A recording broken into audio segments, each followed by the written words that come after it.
Hello everybody, Upwell and onwards here. And I know the layout is still a mess. Been quite busy lately, haven't really found time to clean things up, you know. Gotta keep warm and such. But now, a review of a loco that I have literally only got a couple of days ago. And it's been sitting on the layout for a few review videos now. I think since maybe the peppercorn video. More or less maybe the bullet video. And that is this one here. Although it says nothing on the box, I am sure the look of the loco alone gives it away. Yes, it is a Hornby Q1.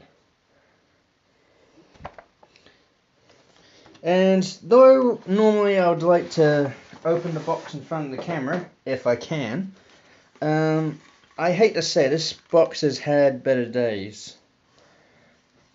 Nice looking tender, British Railways early crest. Like the other bullets, the coal can't be removed. Bummer. But nice little detail there. Dovetail coupling, fitted brake rigging, and as you can see from that plate, got tender pickups, which for an 060 tender loco will be greatly needed. Now for the loco itself.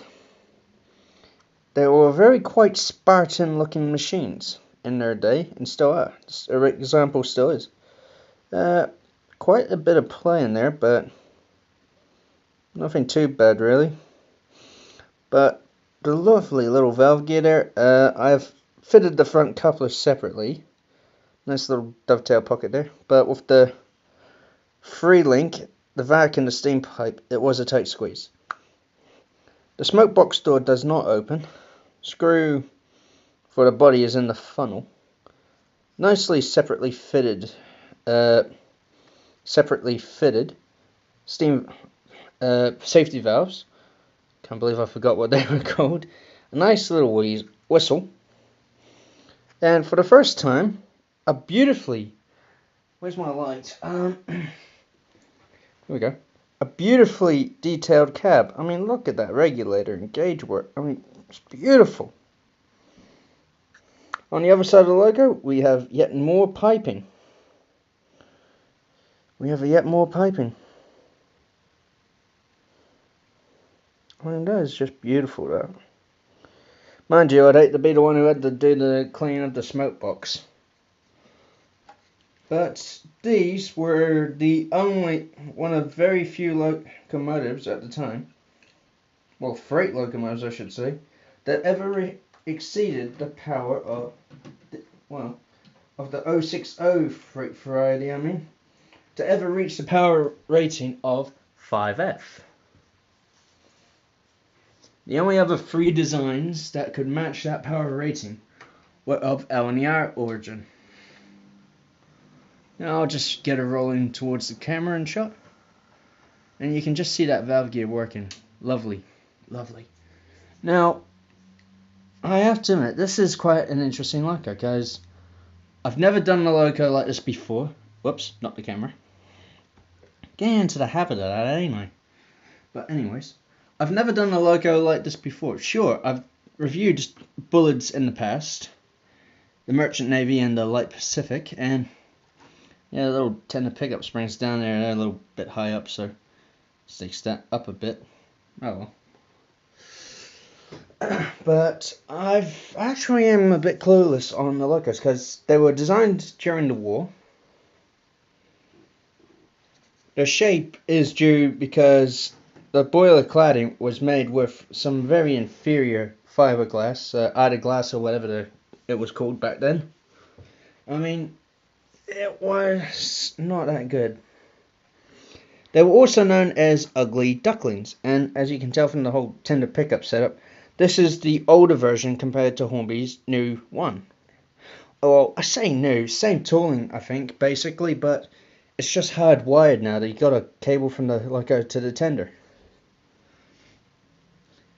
But needless to say, NEM couplers and sprung buffers.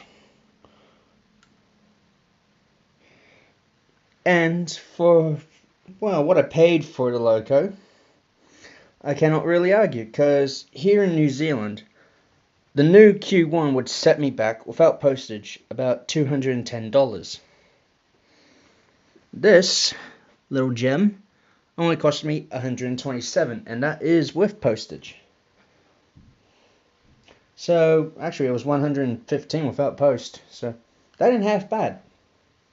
Now, I would have a nice lengthy train for it to haul, but instead I got something I've been working on for a while. These. I know they look like those silly little coaches you get in the wind-up set, but I've been detailing them to go on well upwards. A design idea I'll go on about in a different video, I'm sure.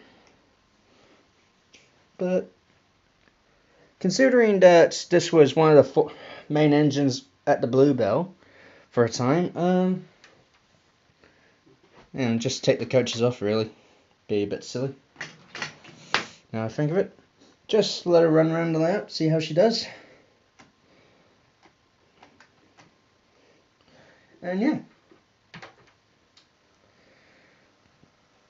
that is slow speed running. And yes, I have actually given time for the loco to run in. As soon as I got it, gave time for the loco to run in. I would be a bit of a fool if I didn't, because though the box looks a bit well done, never hurts to run in the loco once you get it. Now, unlike the Collett goods, this one has no trouble around the curves. Absolutely no trouble at all. And I do wish I did fit a train behind it.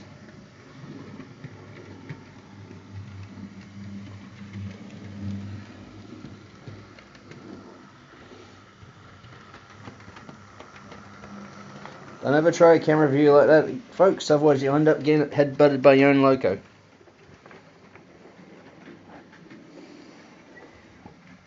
Now, I'll just bring the loco back round. Tender first, because it's quicker. At about half speed.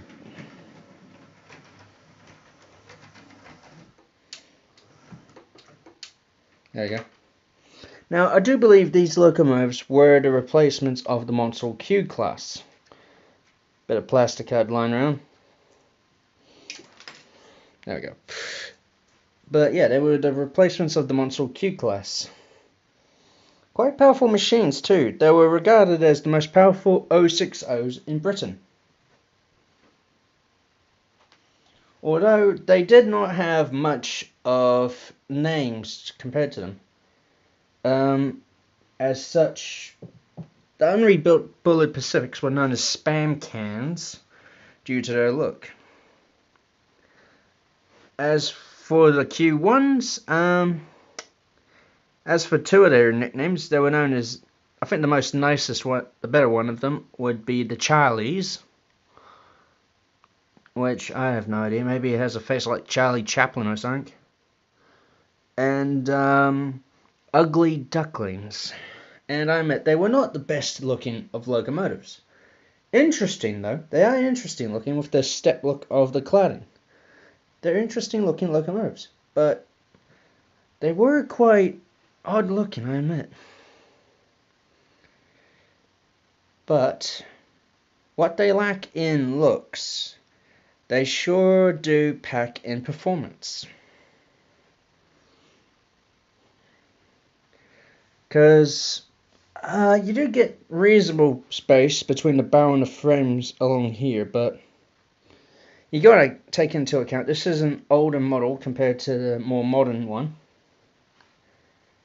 And it has been worked on a bit. As you can see from this plate here on the foot plate. Makes hooking up, and admittedly the body is a bit loose. I mean, I thought my Terrier's body was loose after I did that quarter turn on the screw, but That is just, oh gosh. Originally I did not get it with a front coupler, but I fitted one on because I thought I would like to try maybe tender first running.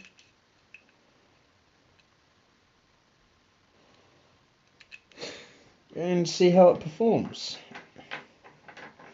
And whoever owned this loco last really did not take much care into the tender pickups.